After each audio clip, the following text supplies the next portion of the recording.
Muy buenos días a toda la República Dominicana. Un saludo muy especial para los dominicanos que nos sintonizan en el territorio nacional y a los que nos ven en los Estados Unidos a través de Televisión Dominicana.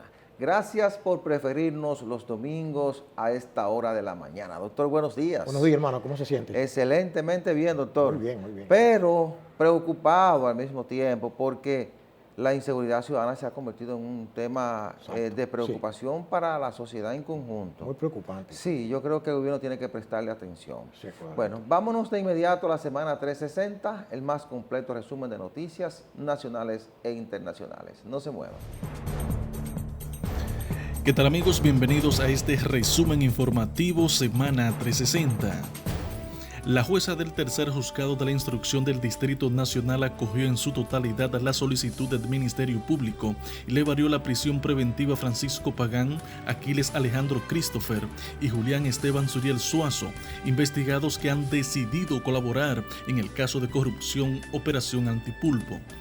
La jueza Yanivet Rivas dispuso que estos tres imputados estén en arresto domiciliario mientras dura la investigación. Además, otorgó el plazo de 3 meses hasta el 6 de diciembre, solicitado por el Ministerio Público para ampliar su investigación y presentar su acusación formal en contra de Juan Alexis Medina y los demás imputados del caso Pulpo.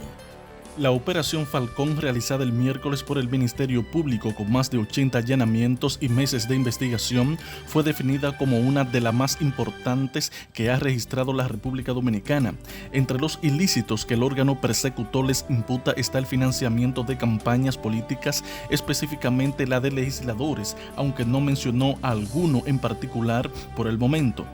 Durante los operativos que fueron desarrollados en varias provincias del país, 12 personas resultaron apresadas, entre ellas el director de Comunidad Digna, Juan Maldonado, quien posteriormente fue suspendido provisionalmente del cargo por el presidente de la República, Luis Abinader.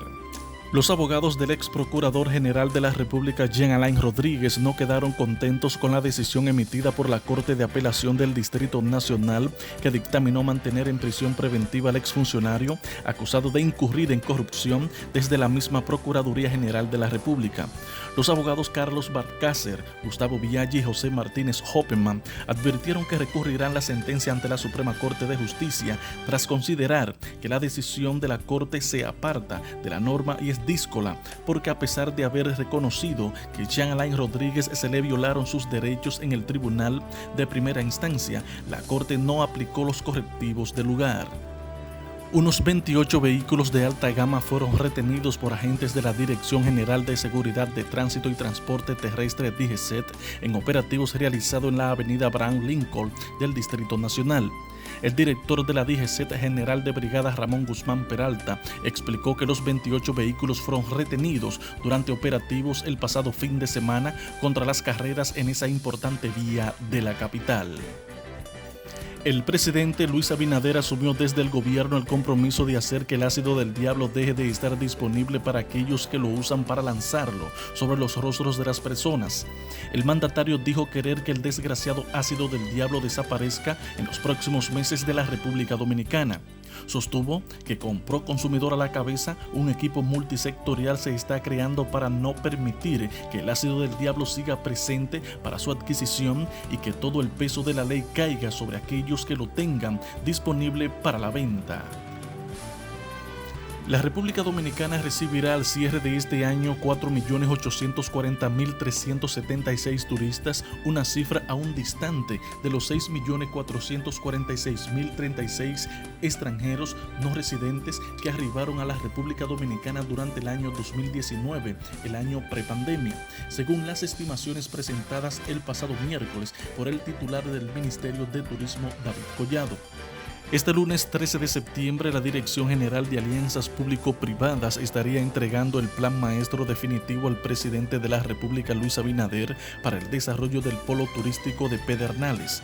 La información la ofreció el director ejecutivo de la Dirección General de Alianzas Público-Privadas, Simon Frott, quien detalló que luego de la aprobación del presidente Abinader lo estarían dando a conocer públicamente para que toda la ciudadanía pueda tener información sobre lo que el gobierno busca impulsar en el área de Pedernales.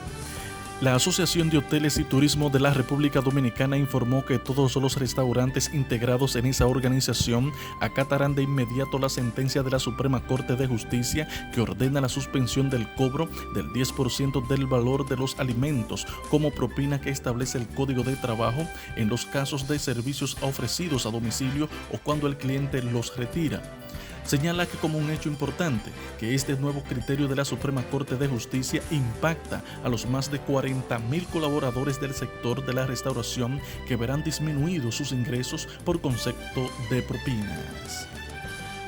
Y en el ámbito internacional, el presidente de Estados Unidos, Joe Biden, planea convocar una cumbre global para contener la pandemia y aumentar el suministro de vacunas a los países en desarrollo. De acuerdo al diario The Washington Post, la cumbre se celebraría durante la semana de debates de alto nivel de la Asamblea General de la ONU, que empieza el próximo 21 de septiembre. La recuperación del empleo aún es insuficiente en América Latina y el Caribe, donde se mantienen las condiciones que favorecen la alta informalidad que alcanza a más del 70% de los puestos de trabajo generados en los últimos meses en la región, alertó la Organización Internacional del Trabajo, OIT. El informe recalcó que la desocupación y la baja en la participación laboral son persistentes, por lo que hizo un llamado a la acción para enfrentar el impacto desigual de las crisis como más y mejores empleos en la región. Microsoft avisó el jueves a sus empleados en Estados Unidos que ha postergado indefinidamente los planes de regresar a las oficinas ante el repunte de casos de COVID-19. Microsoft había fijado inicialmente la fecha del retorno para septiembre, pero luego la postergó para el 4 de octubre y ahora dice que por ahora no hay fecha definida. Para Espejo 360 informó Joaquín Caraballo.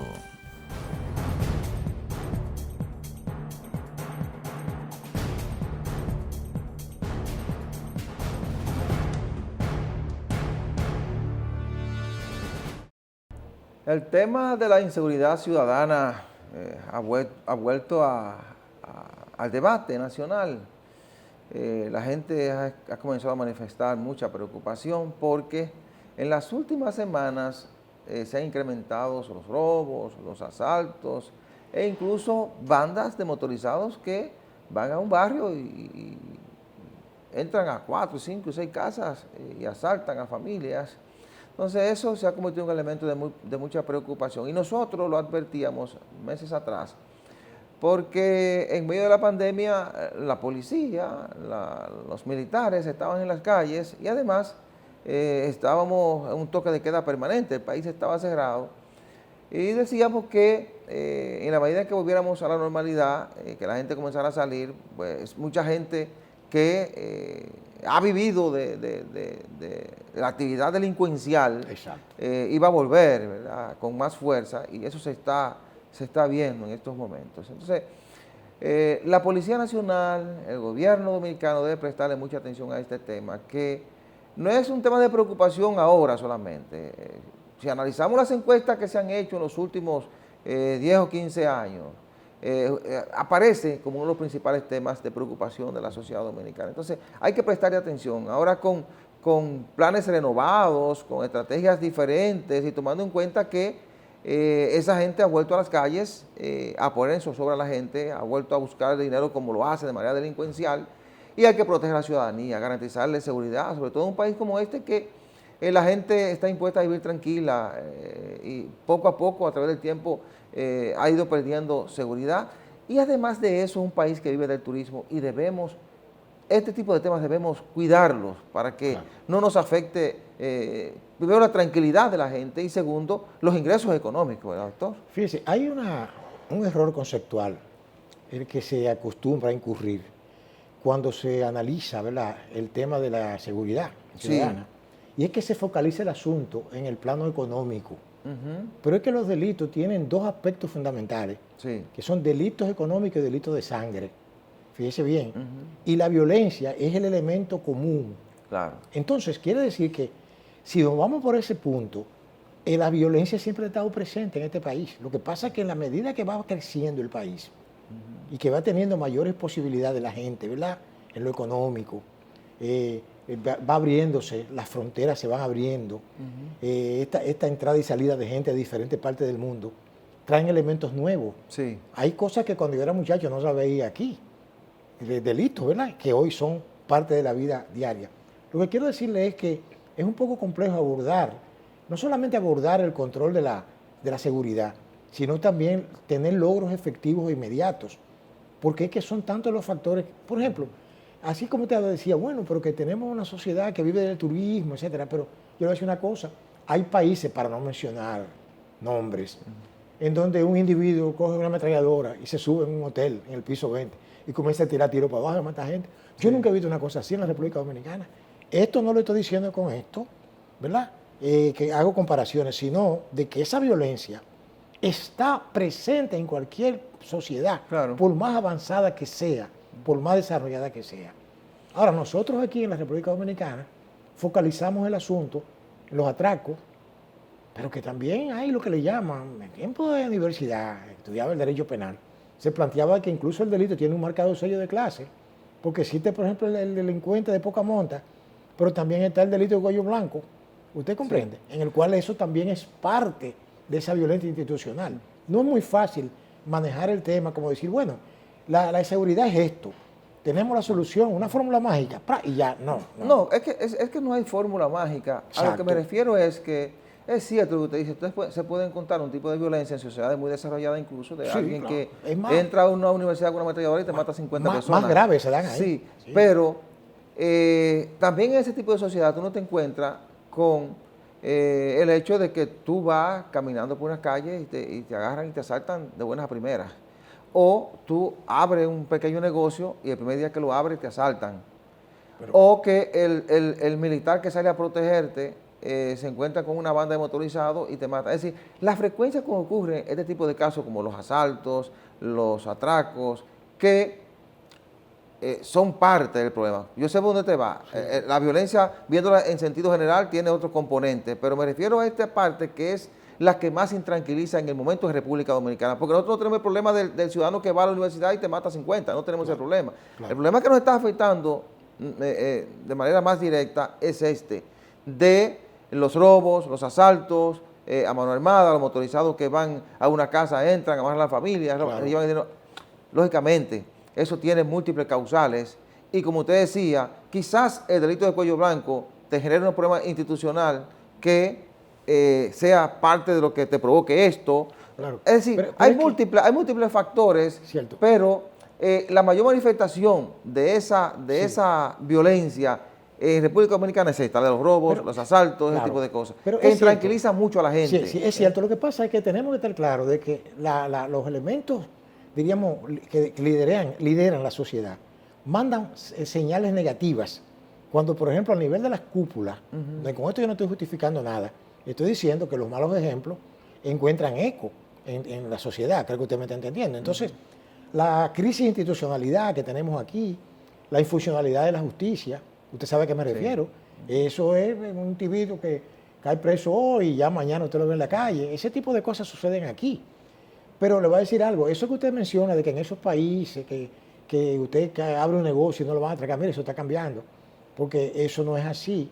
Es decir, que lo que pasa es que esos países tienen también una tendencia a la institucionalidad, sí, ¿verdad? En donde por lo menos mantienen en control. La cuestión es que la delincuencia no va a desaparecer nunca, mientras existan seres humanos sobre la tierra. No, claro que no. Pero sí puede paliarse aplicando ciertas políticas, ¿verdad? Que son efectivas. Pero en el caso nuestro también se da el asunto de que es un país pequeño. Sí. Y se ve eso con mayor... Yo pienso que las autoridades deben ver el problema en sus múltiples dimensiones, ¿verdad? Efectivamente. Como usted lo está planteando, ¿verdad?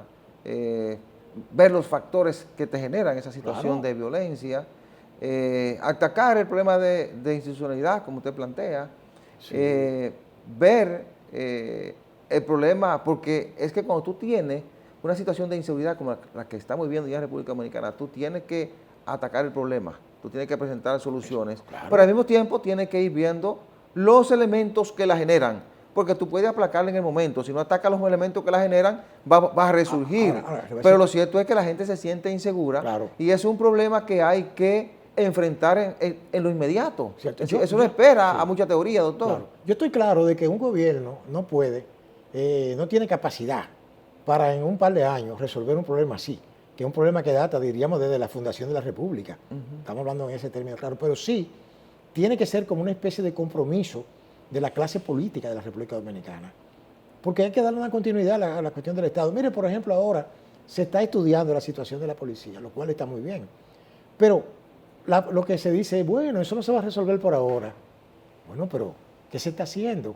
Es una pregunta que se hace a la ciudadanía para paliar, por lo menos ir, diríamos, enfrentando esa situación que tiene a la gente al grito. ¿Usted comprende? O sea que la inseguridad es creciente a tal punto de que yo he visto que hasta sacerdotes, ¿verdad? Dentro de los servicios religiosos han tenido que explotar, ¿verdad? Bueno, quejándose. es que los sacerdotes son esa válvula de escape de la gente. Sí, claro. En las parroquias termina la gente con problemas contándole al cura lo que le ha pasado. Claro. Y el nivel de desesperación de la gente es muy elevado.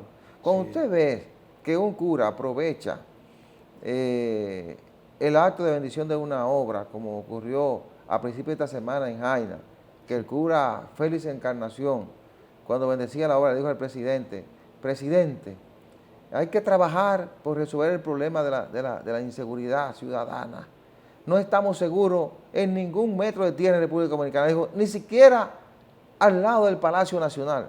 Exacto. Y le dice, presidente, resuelva este maldito problema. Cuando un cura le dice así al presidente de la República, usted puede ver el estado de desesperación e impotencia de la gente. Claro que sí. Por lo que está ocurriendo lógicamente. Pero fíjese, él tiene razón cuando él dice que ni siquiera el Palacio, porque yo recuerdo que hubo hasta atracos en cierta época en la cercanía del Palacio. No que el Palacio tenga que ver nada con eso, pero que lo que demuestra que está generalizado, ¿verdad? El descontrol. Y ciertamente es así.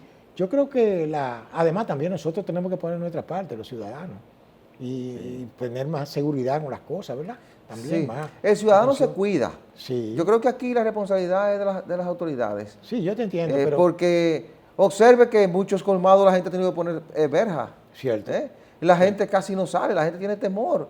Bueno, es decir, vivimos un tiempo sin ese temor porque la gente estaba encerrada por la pandemia, pero a la medida que hemos abierto, ha resurgido el problema porque estaba ahí. Claro que sí. Las causales están ahí. Ahora, parece que eso tiene algo que ver también, algunos analistas lo han dicho así, con, diríamos, la recomposición económica del país, que yo digo, pero es un efecto secundario negativo.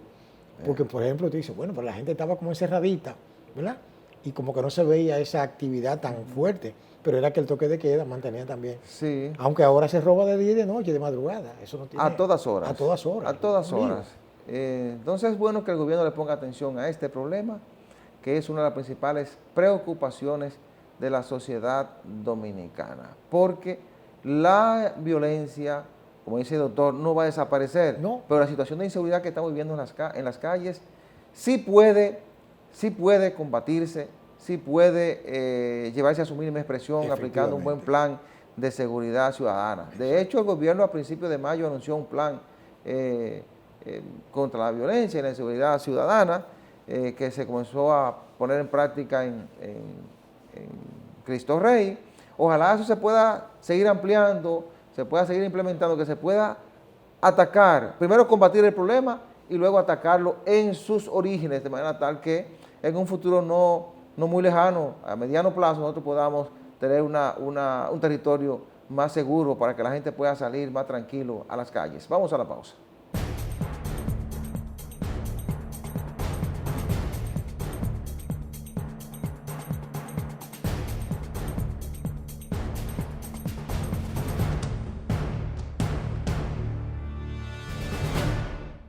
El tema de la construcción de una presa de cola, ¿verdad? En esa área de Monteplata, ¿verdad? En Guance, municipio de Peralvillo. Es un tema que es tan grave que ha unificado a la población.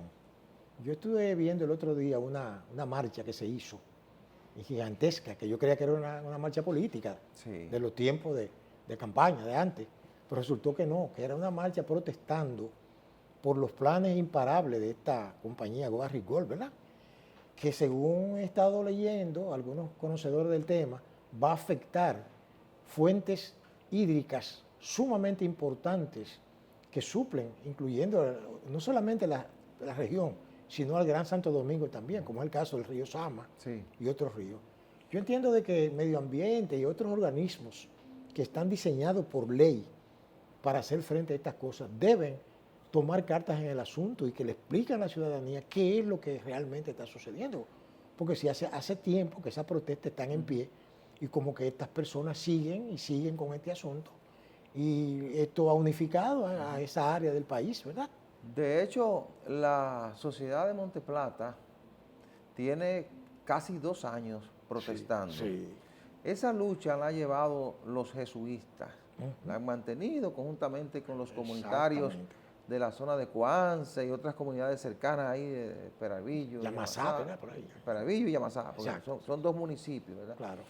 Entonces, en varias ocasiones la empresa ha intentado hacer mediciones, llevó equipos y la gente obligó a que lo sacaran. Exacto. Ha habido enfrentamientos, un momento que hubo una protesta en la zona y la empresa intentó llevar gente de otros lados como para mostrar cierto poder, con el argumento de que iban a mostrarle la zona a la gente. Exacto. Bueno, entonces, poco a poco esa lucha se ha ido incrementando. En principio era solamente la iglesia con los comunitarios. Los políticos, lógicamente por los intereses económicos que esto envuelve, le dieron de lado al tema, doctor. Claro. Y apenas unos candidatos de la izquierda, de los partidos minoritarios, fueron los que dieron la cara conjuntamente con la iglesia y la comunidad.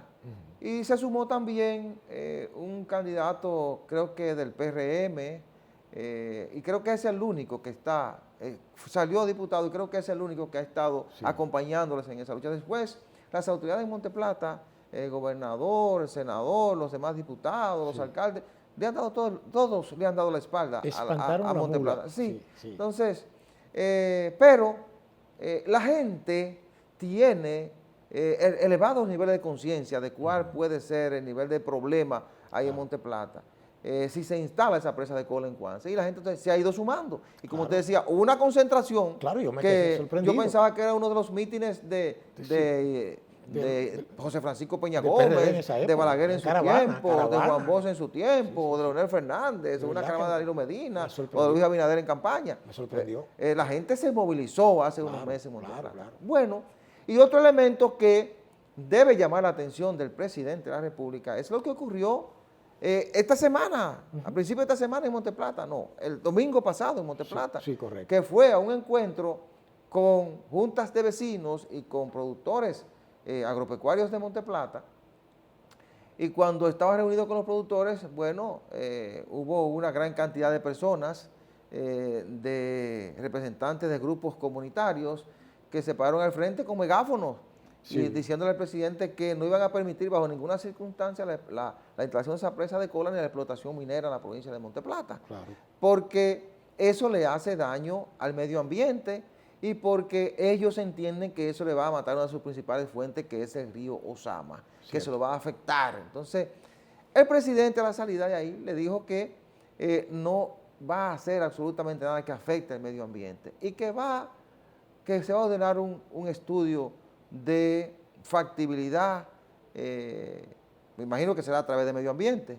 Supongo que yo pensaba que a esta altura de juego ya, actuando con responsabilidad del gobierno, iba a tener algún estudio de suelo, ¿verdad?, que dijera el nivel de impacto que pudiera tener una presa de cola en esa zona donde nace el río Sama y donde nace el río Coance y donde nacen otros afluentes en la República Dominicana.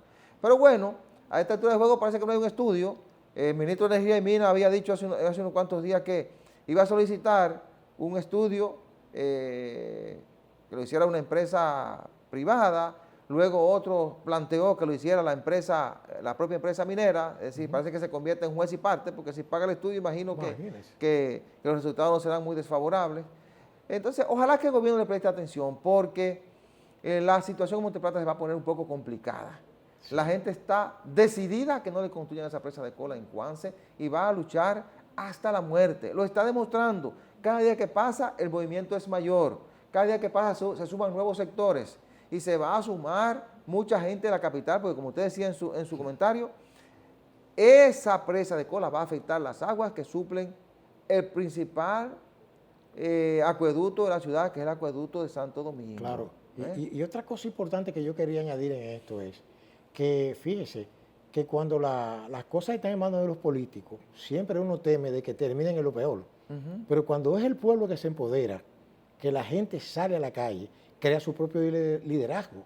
Claro. Es decir, que aquí usted mencionó ahí uno que otro político, pero eso quizás no tengan tanta importancia como sean los líderes sociales. Sí. Es decir, ¿cómo le llamamos? Los agentes sociales, ¿cómo le llamamos? Los grupos comunitarios, ¿verdad? Sí. La sociedad civil de esos pueblos. Realmente ahí es que está el poder, doctor. Sí, y cuando esa gente esté en las calles hay que prestarle atención. Claro, y entonces hay que tener mucho cuidado con eso. Yo creo que el gobierno tiene que atender eso, que los gobiernos se deben a la gente. Claro. O sea, siempre desde que era joven, que estudiaba, veía que los gobiernos son males necesarios. Sí. Porque realmente, ¿qué hacen los gobiernos? Bueno, administrar lo que la gente pone en sus manos, es lo que se entiende. Sabemos, doctor, que el gobierno tiene mucha presión económica.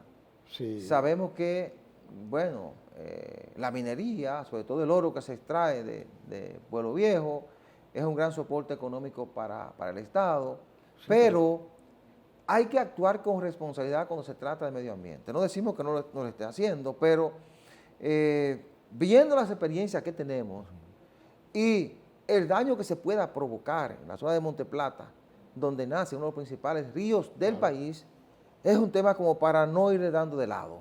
Yo creo que es un tema como para que esté en la agenda del gobierno, pero con un asterisco. Esté en la agenda priorizada del gobierno. No es un tema cualquiera. Bueno, si no cuidamos el medio ambiente, en poco tiempo vamos a tener problemas en este país. Yo siempre he planteado de que usted no hace nada con $1 millón en el desierto. Sí. No hace nada con eso. Porque cuando viene a ver, ahí está la imagen, ¿verdad? Claro. El que tenga oído para oír, que oiga, o entienda. Porque, ¿qué nos van a dejar al final de cuentas? Sí. Un páramo, un desierto, ¿verdad? Y con unos cuantos chavos, que total, ellos ganan enorme cantidad de dinero. Sí, hombre, el oro aquí lo sacan y se lo llevan y lo procesan y lo procesan allá. En Canadá, sabe. Ni siquiera aquí se procesa. Nadie sabe lo que esa gente saca de ahí. Entonces, préstenle atención a la lucha que está librando Monteplata en contra de la presa de cola en Cuance, Peralvillo, provincia de Monteplata, porque el nivel que está tomando la protesta, si no hay una respuesta, será peligroso. Sí. En poco tiempo vamos a ver grandes manifestaciones en Monteplata y quizás en la capital, defendiendo al río Sama, defendiendo el medio ambiente, defendiendo el futuro del país, porque cuando se defiende el medio ambiente, se defiende el futuro del país, se defiende la vida de la gente. Entonces, no dejemos que por inacción, por darle de lado a este tema, lo que está pasando en el problema se convierta en algo peligroso, donde algunas personas o muchas personas puedan perder la vida en los procesos de protesta y manifestación que se están dando y lo que puedan venir en el futuro. Vamos a la pausa.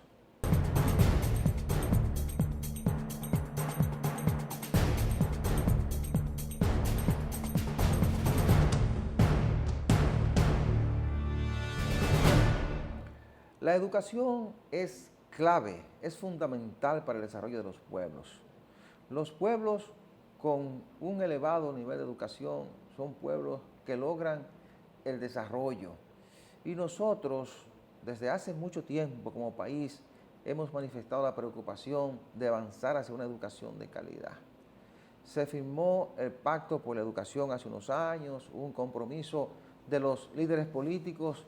Luego se logró el 4% para la educación, luego de una gran lucha, recordemos las marchas de las sombrillas amarillas, las marchas por el 4%, se logró, eso es un logro de la sociedad dominicana. Entonces, se han construido los planteles, se han creado los laboratorios, se han creado tandas extendidas, pero hay un tema que sigue pendiente y esa es la calidad de la educación. Entonces, ese es un capítulo en el que las autoridades deben trabajar de la mano con sectores preocupados por la educación dominicana, como Educa, como la propia ADP y otras instituciones vinculadas a la educación.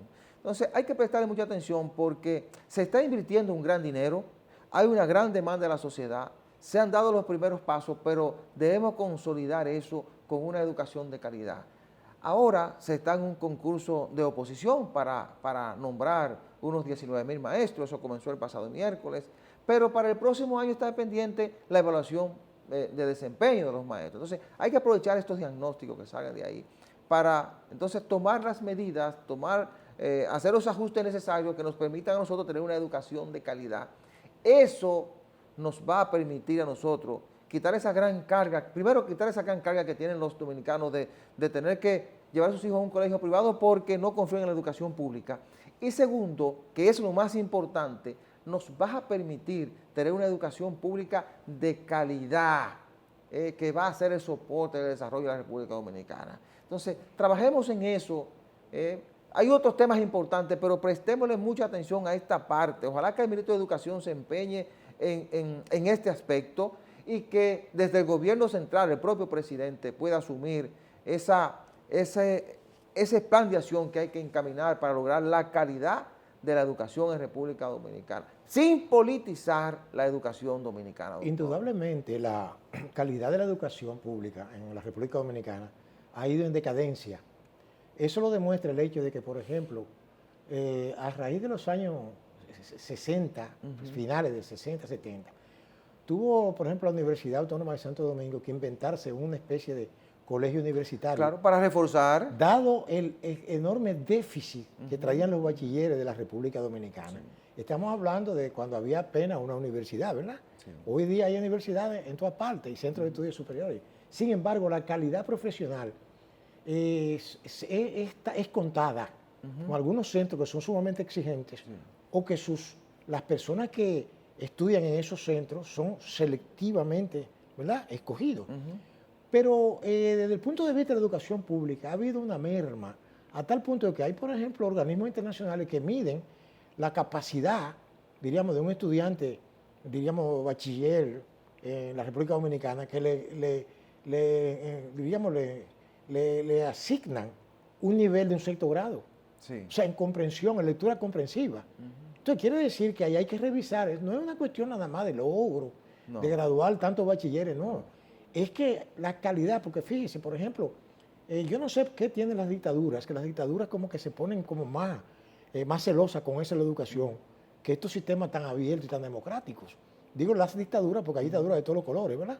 Sí. En donde ellos exhiben como un trofeo su calidad en la educación, ¿verdad? Perfecto. Y que de hecho contradice la teoría de algunos de que algunos regímenes prohijan la ignorancia para poder mantenerse en el poder. Sin embargo, algunas dictaduras, luchan porque la gente realmente se prepare. Bueno, yo siempre he hecho un paralelismo. Por ejemplo, el régimen cubano, usted te ha formado intelectuales, de que tengan problemas económicos, claro, que eso es otra cosa. Claro. Pero ahí no hay analfabeto.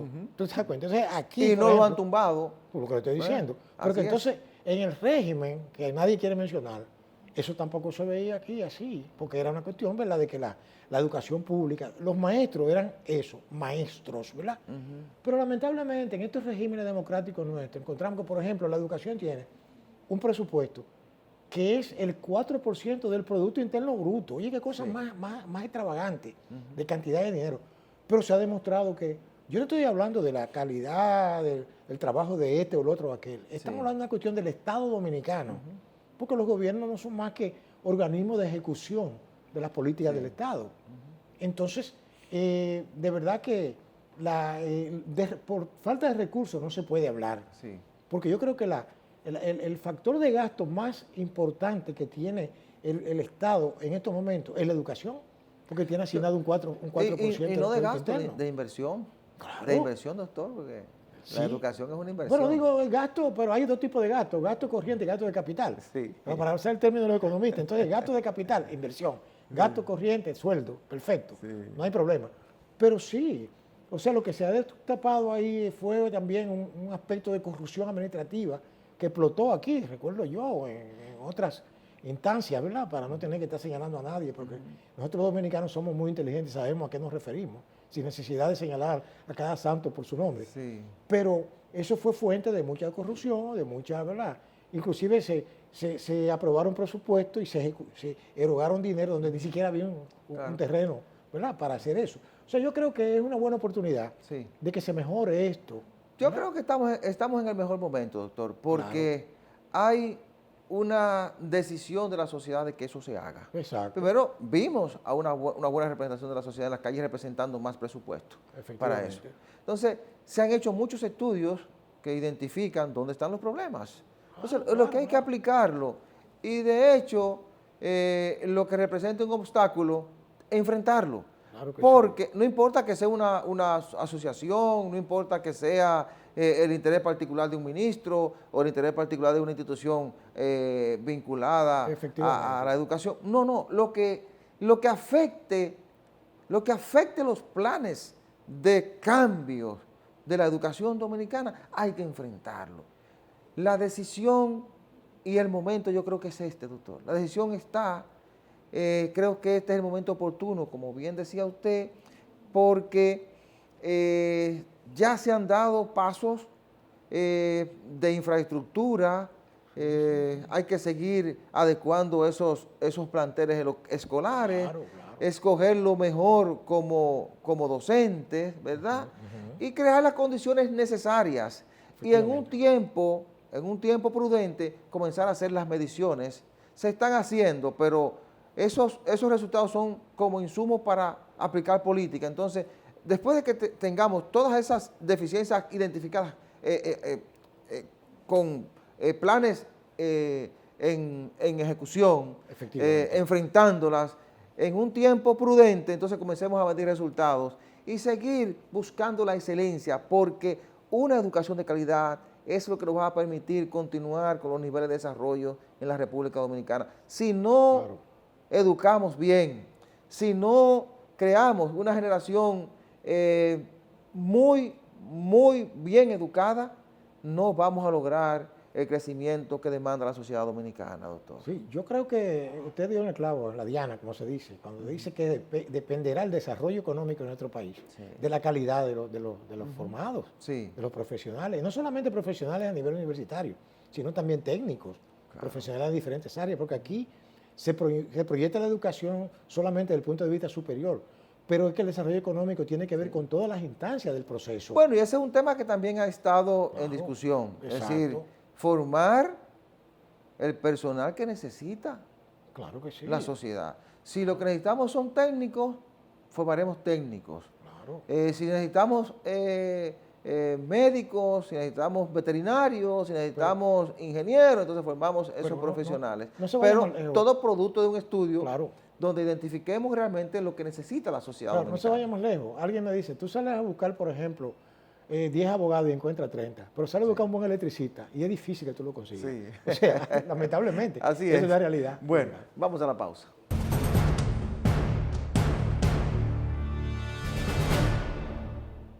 La construcción de la planta Punta Catalina, ¿verdad? Que diríamos una obra de mucha envergadura, muy costosa, y que está, ¿verdad?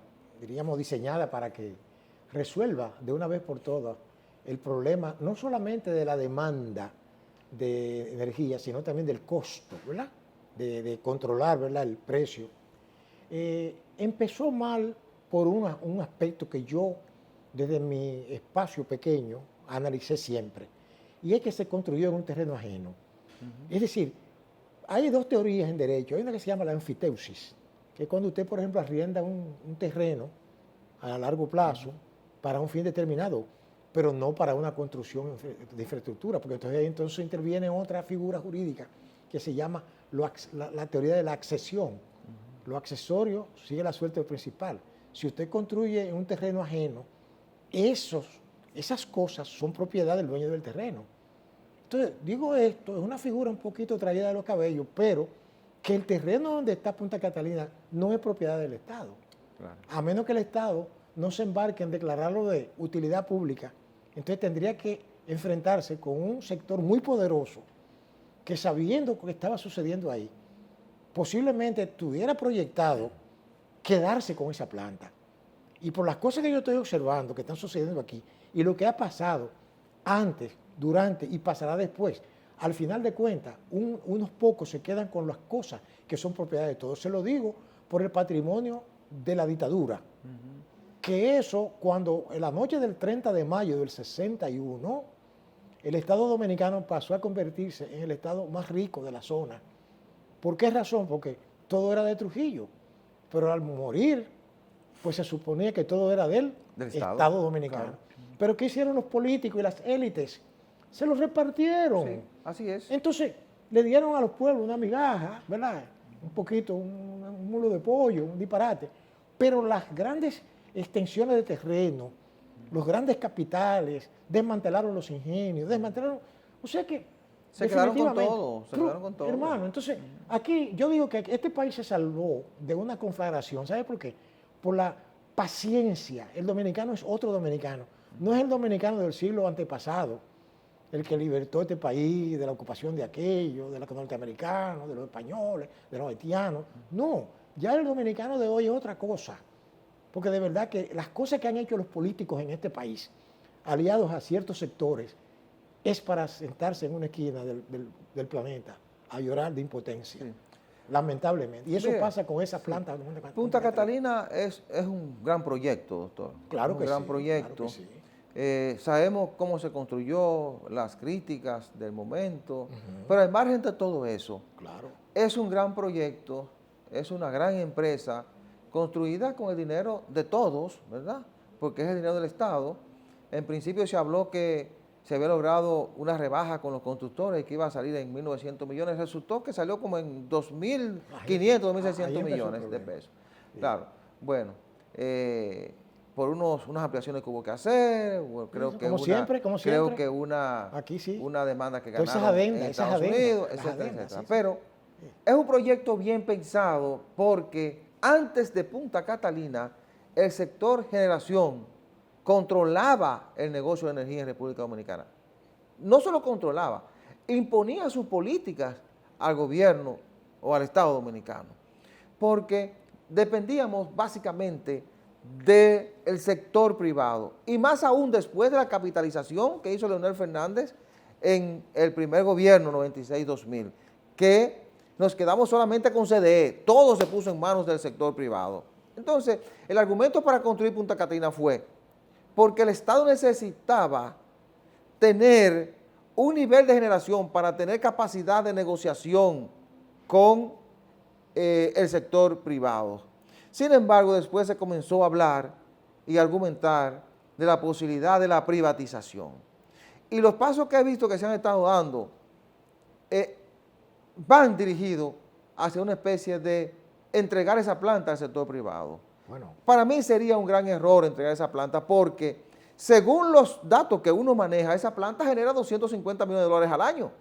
Porque genera 750 y pico de megavatios que entran al sistema. Pero además, lo importante de eso es, como usted decía, que es un factor, un elemento que contribuye a abaratar los costos de producción y por ende presiona al mercado para que la energía sea más barata. Usted le quita Punta Catalina al sistema y la energía va a ser más cara en República Dominicana. Claro. Es decir, independientemente de todo lo que se pueda decir de Punta Catalina, de que hubo corrupción, de la crítica por la construcción. Bueno, si hubo corrupción es un problema de la justicia, que a quien haya que llamar lo llamen y lo procesen por eso. Ahora, ya hay una empresa que es del Estado, que hay que preservar y hay que administrar en función de los criterios que dieron paso para su construcción, que fue estabilizar el sistema, darle capacidad de negociación al Estado y estabilizar el mercado. ¿Usted sabe por qué nuestro país no avanza desde ese punto de vista institucional?